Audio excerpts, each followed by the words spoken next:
Okay, hi everyone. I think I'll start with a few words about Telus. For those of you who aren't quite as familiar with the company, Telus is the fastest growing Canadian carrier. We are a national operator. You'll note that many of the products and services that we provide are very similar to what your US carriers provide. Between wireless and wireline, we have together approximately 13.5 million customer connections. So some points around calls for innovation, and these are not in any particular order, definitely not priority sequence. So I'll start with wireless offload. Over the next 4 to 5 years, we are projecting that the wireless traffic will grow significantly, 7-8 times what we're seeing today. So clearly congestion will become a big issue for us. So we're very much focused in terms of finding solutions to help offload the macro networks. Another area that's experiencing a lot of growth is the Internet of Things, IoT. Again, we're expecting the IoT type connections to quadruple in the coming 4 years. So big opportunities on the horizon. We're looking for big ideas, innovations that can leverage our existing infrastructure and help us drive new ecosystems, ones that bring new benefits, enhanced functions, features to our customer base. Health. Health is a big focus area for our company. The demographic in Canada is interesting. It's very rapidly aging. The inverse pyramid, as they call it, is very quickly forming. So we're very much focused around health. 2 streams that we focus on, fitness and health management. In order to meet the needs of that demographic, more specifically, we're looking at enhanced communications, personal health management type solutions, things that we can bring closer to this demographic. Big data, I think this one has probably been exhausted. I think it's been on all of our radars for quite some years. More specifically, we're interested in the analytics aspect of this. 2 key areas of focus here. One that's inward focused on the network side. We're looking for predictive or proactive analytics, the kinds of things that will better inform us for what I like to call next best action. What's the next best action that allows us to optimize the way we operate, or, for example, to head off any kinds of failures or issues before they ever see the light of day? The other aspect of the big data analytics is more outward focused. It's around our clients. How do we take all the new data and information that we now have access to and transform that very effectively, very efficiently, very quickly into that next best action, the next best suggestion, recommendation, things that we can provide our frontline customer-facing team members so that we can make each and every one of those connections a delighter for the customer. Energy efficiency and waste reduction. Energy management is a big focus for us at Telus. We have a 10-year commitment in place. By 2020, we're looking to eliminate half of all the energy we consumed back in 2009. So any ideas, any products, solutions that help us get there, we are very open to hearing. The key point here, though, are there's the basic principles in terms of working with the telcos. The economics need to make sense for our environment. The solutions should be scalable. And lastly, non-intrusive. Given the sensitive nature of the environments that we now operate, intrusiveness is a big concern for us when it comes to implementations. Last point around reliability and resiliency, somewhat related to what I said about network analytics, but this one is more focused around our facilities infrastructure. We have thousands of network sites across Canada. These sites have been built and deployed over many, many years. So the infrastructure is old, very old infrastructure, increasingly complex, and perhaps more important, it's sensitive. Sensitive because of the nature of the network and IT equipment ecosystems. These are increasingly less tolerant to even the smallest hiccups in terms of cooling and power. So how do we refresh, retrofit, upgrade that infrastructure while maintaining, as I said earlier with the energy, the economics, right? Cost effectively, scalable, and then of course, most importantly, non-intrusive. Right? So how do we upgrade that environment without impacting the customer? Last slide around contacting Telus. We do not advertise a 1-800 number or an email address. We found that those means were ineffective for us. Instead, we ask that you take somewhat of a grassroots approach. We partner with a lot of the key academic institutions, industry groups, think tanks, some of the innovation incubation centers, groups like Mars Discovery on, let's say, the medical and health side of things. Please engage these types of avenues in order to get to Telus. The one point that I'll make, or the last point I'll make around this, is that although we're very interested in all innovations, in particular, we're interested in terms of partnering with innovators. We want to be able to influence the roadmap. We want to be able to build more enhanced services, new services, big ideas to help serve our customers. Thank you.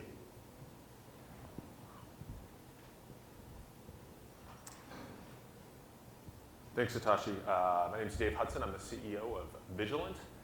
I'll walk you through a bit about what we do, and then we'll talk a bit about the partnership that we've got with Telus. So briefly, what Vigilent has is a system that consists of wireless monitoring hardware and smart control software that dynamically optimizes cooling and airflow in mission-critical facilities. So this is data centers, central offices, and mobile switching centers. So when we think about the challenges of running a mission-critical facility, there's a number of them. The first one that keeps a lot of folks up at night is availability risk, right? Having a high temperature event or a facility go down, that's obviously a big one. There's energy cost. When you look at the total cost of building and running a mission-critical facility, over the lifetime of that facility, the largest single cost is energy. It's a big, big deal. Capacity. Now this ends up being a lot less about space and generally a lot more about cooling and power. And then the last big challenge is what we call guessing. What we mean by this is generally a mission-critical facility is very complex. There's a lot of, it becomes very difficult to predict what's going to happen. There's variability in IT load. Equipment gets moved in and out. Generally the cooling equipment will start to degrade over time, and it doesn't degrade at the same rate. So it's really hard to predict what's going to happen when you put a new rack in or when you turn off a crack for maintenance. So Vigilent addresses all of these issues, and what we do is we use a machine learning. It's one term you guys have heard a lot about today. Combined with some very sophisticated optimization algorithms to dynamically match the cooling to the IT load. And in so doing, we're generally able to reduce the cooling by, on average, 40%. So we have a big, significant impact on the cooling electricity consumption in a mission-critical facility. Now, the two sort of examples here are the one on the top is where there's actually not enough cooling. So the IT load is more than the cooling output. And our system will redirect cooling to make sure that that hotspot is eliminated. The more common thing we see is a situation where the facility is overcooled, sometimes dramatically overcooled, and we're able to, again, match the cooling to the IT load in real time and do it dynamically. So as the IT load changes throughout the day, we optimize accordingly. And the thing that's unique about what we do is the system continues to learn over time, so that as new gear is moved in or out, it learns the influence of that heat load and re-optimizes. So we've got a couple of examples. Oops, sorry about that we'd like to share, a couple of case studies here. This was a case study we did a couple years ago with Verizon. We did an initial deployment with Verizon across 24 data centers, and it was just 2 days from the time we implemented the system till we started generating energy savings. It was resulted in 55 million kilowatt hours annually of savings. And at 10 cents a kilowatt hour, you can get a sense for the kind of economic impact of the system. And this is also equivalent to a reduction of 66 million pounds of CO2 emissions. So that was a great initial success, and subsequently we have deployed across a much bigger portfolio of Verizon sites. And we also won their internal sustainability award. Next quick study, NTT facilities. We did a deployment in a couple of their big data centers here in North America. This is actually NTT Com. And again, very, very fast results and nice energy savings. And the thing that we were excited about in this case was we also, in addition to providing energy savings, we also can reduce maintenance costs. We have a bunch of other operational benefits, increased capacity, reduced hotspots. And NTT actually quantified this as over 200,000 in operational benefits from installing our system in just these 2 sites. So very nice hard dollar ROI story in those deployments. And again, we have deployed now in globally almost 60 sites at NTT. And then the last one is, certainly last but not least, Telus. We've got a great partnership with Telus. I'll just read the quote here from Lloyd Switzer. We deployed Vigilent technology into existing data centers and telecommunications buildings, and in a week we're able to dramatically reduce the amount of power they use for cooling. And we've been able to deliver this hard dollar ROI investment for them, but also help support some of the sustainability objectives that Hitoshi was discussing earlier. And it's been a great partnership with Telus. I think the other element of this is Telus, after seeing the system in action and after meeting us as a company, we were at the time a pretty small company, decided to invest. So they're an investor as well as a happy customer. And I think it's an example of the great kind of partnership that can happen between a large carrier and a smaller organization when you have that kind of good dynamic. So. Thank you, Dave. Yep. So, Dave, you just mentioned that. Thanks. Sure. That you got an investment from Telus. Is that your first carrier investment, or have you had others before that? That's our first carrier investment. Yeah. And did you engage with Telus as a customer first, or as a Yes. customer first, and then along came the investment? Yep. So they kind of got a chance to really test drive, kick the tires before they decided to put money in the game, right? Exactly. So I'm going to start with a couple of questions for you because I want to get a grip on what exactly Vigilent is and what it does. Yep. What is it? Is it a bigger fan? Like when you put yourself into these data centers, what are you installing that's different and more efficient? Yeah, great question. So what we do is we put wireless sensors across the data center floor. Yeah. So we can measure the temperature at the rack inlet. And then we instrument all of the cooling units, so we can turn them on or off or up or down. Yeah. We also measure the power of each cooling unit, and then all of this stuff communicates wirelessly to our software. And essentially what the system does is it turns off every cooling unit one at a time, turns it back on to learn the influence of each of those units across the floor. Yeah. And because we know the power and the efficiency of each unit, it becomes a math problem. It's a math optimization problem. We figure out how to get just the right amount of cooling to every point on the data center. You're basically doing with cooling elements what network operators have been doing with cell towers for years. Exactly. So, that's fun knowing what the coverage is and what the impact of turning one up or tilting the antennas are. Exactly. You're doing that inside the data center for cooling. Yeah. So basically, it's amazing. You're just basically applying intelligence to the subject of cooling and providing reliability and lower costs as a result. Yep. So you don't run the fans any faster than they need to be run. No, we turn the fans up or down or on or off. Yeah. But generally, it tends to be down because what you find is mostly it's overcooled. Esoteric question, but is there an optimal RPM for a fan where it gives you the best airflow per kilowatt used, or can you design electric motors that deliver the same efficiency at multiple RPMs? Well, what we find, the best way for, what happens, what you see is generally the airflow is not what you would predict it to be. So you have a bunch of cooling units that are designed to be exactly the same output and cooling, but the airflow mixes and it's really hard for a person to predict what's going to happen. And so where the smarts come in is understanding that influence of each unit and using that knowledge to combine the cooling in a smart way. So that's the initial measurement you do of your own system by turning things down. Are you doing that always, always retesting and seeing what, because the data centers change, the box has moved? No, that's a great point. And that's the thing we're seeing is as the variability of IT load increases, right? People are talking about software-defined data centers where you're shifting load around within a data center as well as between data centers. And so it's really important that we constantly relearn so that we're current with what the current heat load is, right? All right. So Hitoshi, your title is Director of Network Energy and Environment. So like this is in your wheelhouse, right? This is what you do. Yeah. So when you deploy a solution like this, you start out with one data center and you kind of measure the results and you decide how rapidly to roll it out to the rest? Or is it kind of like when a data center is due to have some rip and replace done in some other ways, like new servers going in, you kind of think, well, let's work under the floor at the same time? That's a good question. Well, I guess this is the nature of, although we're relatively small compared to US operators, still when you have a company of 35 to 40,000 people, you tend to get a bit bureaucratic. Yep. So going mass is typically not an option. Yep.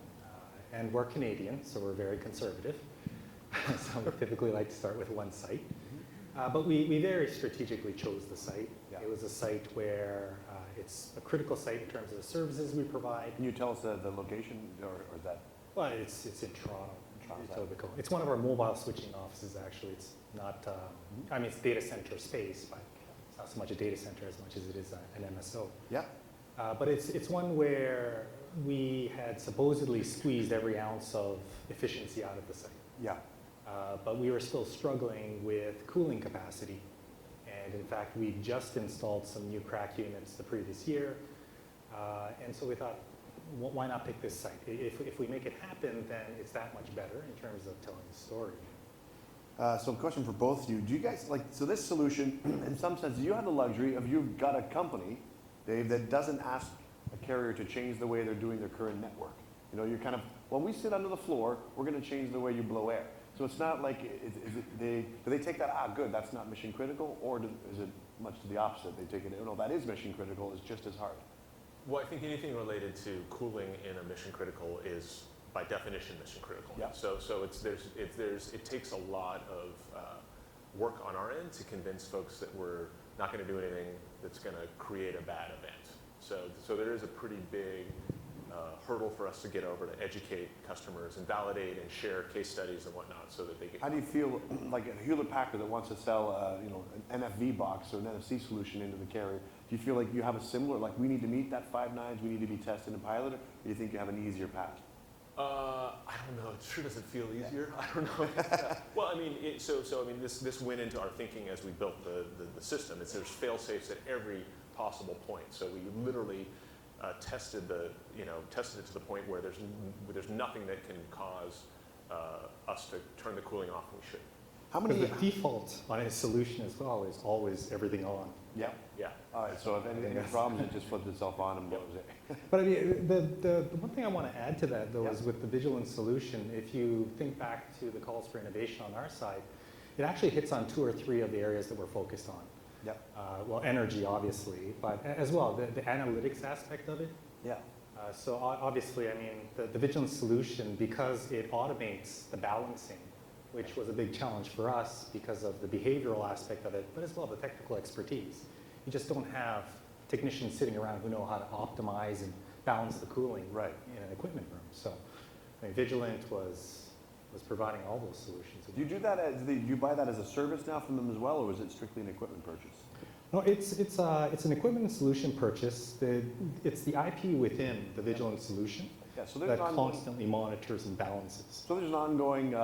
It's not just a sold it and we'll call us up, we'll come and service it relationship. It's you are selling an ongoing service of the intelligence. Is that right? No. Just to be clear, the intelligence is all Bundled in. it's bundled in, and the system makes these control decisions over time, and it basically learns. Okay, I got to rebalance, and it just does it. And so we don't have to be there. We don't have to provide any sort of All right. overlay of kind of service or intelligence. So going to my template questions about relationship development stuff.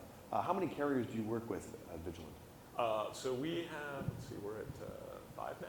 5. Okay. And when did you strike your first carrier deal? Let's see, that would have been, predates me, it would have been in 2009. 2009, okay. And with respect to Telus, were you around when you guys engaged with Telus originally? No, actually, I don't. Hitoshi's. Were He was actually there. So. Oh, I was there. I'm actually the guy that brought Vigilent into Telus. Yeah. So how'd you find them? Well, it's interesting because what I just mentioned about the challenges that we had, the key problem I had was you had technicians who were ingrained in a paradigm, right, which was keep the lights on, keep the cracks or the craws running. They got to make noise, blow out air. That's what optimized looks like. Anybody who's done energy efficiency or conservation in network space knows your biggest bang for the buck is going to come from your cooling. That's like 40 to 50% of all your energy consumption. Yeah. That's where you want to focus. But how do I focus there? All the vendors that I'd spoken to up until that point, they talked about fancy dashboards and KPIs that I could share, but I don't have the money or the time to send my technicians back to school to figure out what to do with all that new information. Or to park a couple of guys in front of dashboards looking at it all day. It's great for boardrooms, right? Boardrooms love this. Operation rooms, not so much. Yeah. Right, so I was on the hunt for some way to fill that gap. Yeah. This was back in, I'd say, early 2010. Yeah. Through some networking with, actually through Verizon and AT&T, they kind of put me on to this company, Verizon. I also saw them by doing some research, and so I decided to give them a call. Yeah. I think we were the first Canadians to actually call. Pretty interesting. You know, we hear a lot of that where one carrier will adopt a solution and be willing to say, hey, to the other carriers, you should look at these guys. And there's a tremendous amount of that going on within the community here in Silicon Valley. And I think reason one is all the players who are doing that from the telcos have realized, I get as good as I give here. So, and these are long-term relationships with my colleagues in other companies. And the other reason clearly is that telcos are largely regionally divided. So there's always some competition between them, trunk lines and things like that. But to a large extent, they have distinct markets, and so they're more willing to share ideas. But I think even in cases where they're competitive, we found that it's so useful to share good ideas. And like, you might find it anyway, so that's not part of my confidential operation, so here's somebody you might want to talk to. Yep. The one carrier helping the other carrier with a cooling solution is not going, not a customer facing differentiation and such. But so that's pretty interesting. You got that point from other carriers down in Verizon. And tell us, you guys have a pretty strong relation with them in terms of, you follow kind of their network lead in the terminal end, I think, Yep. as well, right? Yeah, So you guys have some collaborative organizations between the two We companies? do. And I think that we kind of connected on the energy director level as well, between energy directors, just sharing best practices. And, Great. So when you started looking for them, found them around 2010, and then I engaged them, I still remember, it was around June of 2011. Yep. That's when I left my first message with the receptionist at Vigilent, Yeah. because Wow. the account rep wasn't around, Yeah. Andy Gordon. I think a couple weeks later, Couple gave me a weeks. call back, and then a big company, right? So 6 months later, we're finally getting a solution in place. Yep. And then similar to the slides that David presented there, Yeah. pretty much once you drop it in place, you see the results within days. Mm-hmm. So I think one of the big ahas for people was that, well, those crack units that we had just installed the previous year, boy, do we wish we never installed them. But that's a whole lot of capital that we didn't need. Because we typically end up shutting down 40 to 50% of our cracks or our craws in any of the environments in which we implement the Vigilance solution. Wow. So you're able to cut that down that much. Phenomenal. I think you've given us a pretty good outline since you were there. You got the precise dates. What I'm most curious about, first of all, this is great in this case because you're the business unit guy. You're the guy in the data center who wanted to find that. And you found this company on your own. So it's a slightly different story than having a Silicon Valley Scout or a VC find. So this is great. But my question then is, okay, well, when did the VCs get on board? Did you bring them in, or did they spot this inside the data? It's interesting, actually. The VCs were looking at Vigilance in parallel. Oh, really? So Matthew, We didn't know at the time. Yeah, Matthew George was actually on the lookout. They were looking at this space around cooling. Because again, to my point earlier about analytics, there are a lot of companies that speak to analytics, but typically what that results in is dashboards and KPIs. Yeah. And unless you know what to do with that, it's not really analytics, right? So they were also seeing a similar niche market where there might be an opportunity. So once they had heard that Vigilent was already working with us, well, then we kind of connected it. It's a lot of synergy. We so often see here where the venture unit of a telco will make an investment in a company, and then it's not known whether the company